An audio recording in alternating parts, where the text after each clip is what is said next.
Mitsubishi offered 3 engines, which are actually a modification of one unit. They differ slightly in capacity and type of fuel system. These are the 4G93 and 4G94 engines, known from such models as Lancer, Charisma, Space Star and Space Wagon. 4G93 has a working volume of 1.8 liters, and 4G94 2.0 liters. In addition, the engines have a different piston stroke and a crank mechanism. More significant differences relate to the power system.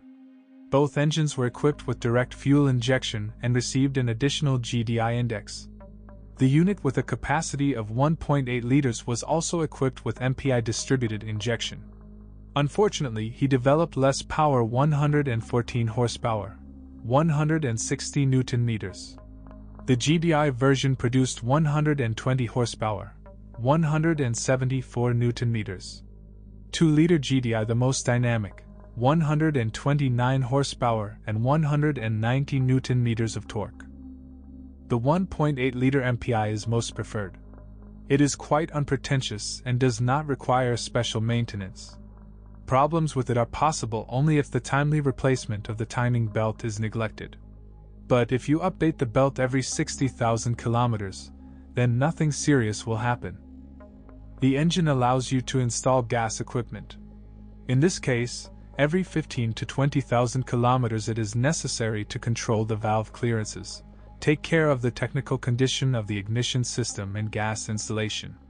In practice, sooner or later, you have to change the head of the block, but the game is worth the candle. GDI series motors deliver more trouble during operation. They force to reckon with the pollution of the intake system, which is quite natural for engines with direct fuel injection. Unfortunately, even a small amount of soot is enough for the motor to stop working normally. The idle speed starts to float, and the car twitches under load. Cleaning the intake system from soot is a costly business. In addition, low quality and dirty fuel disables the high-pressure pump, which is very expensive. Malfunctions in the injection system cause fuel overflow. From a technical point of view, GDI motors allow the use of HBO, but it is not recommended to install it. The GDI project turned out to be a failure, as evidenced by the fact that later the Japanese abandoned such engines in favor of conventional ones. Mitsubishi still, despite stringent environmental standards, successfully uses distributed fuel injection.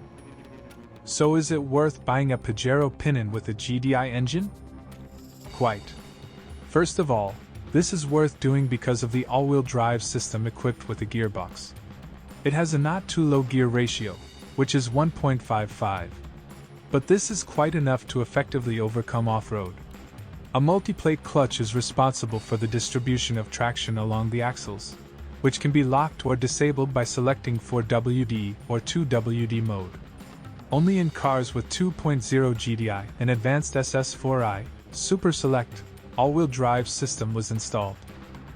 The 1.8 MPI engines are paired with a simpler transmission more suitable for highway use. The center differential with viscous coupling continuously distributes traction between the axles in a ratio of 50-50. There are no locks and no down row.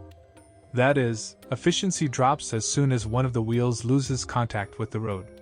The system is ideal for slippery surfaces, but most of the time it's useless and only forces you to use more fuel. So which engine should you choose? It all depends on your needs and the condition of the offered cars.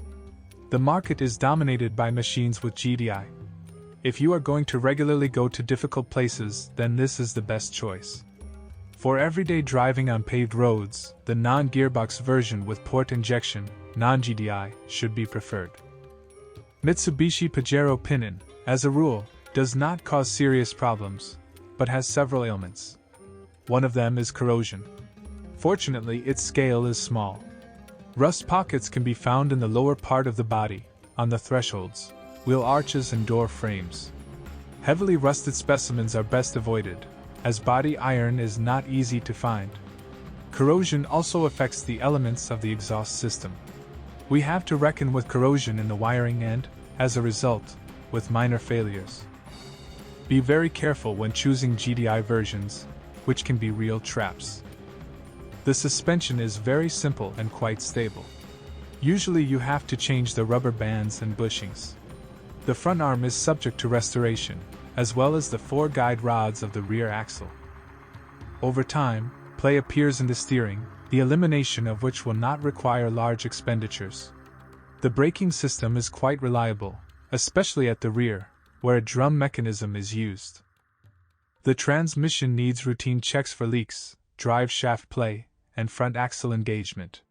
The clutch has a low resource, which is significantly reduced by regular off-road trips.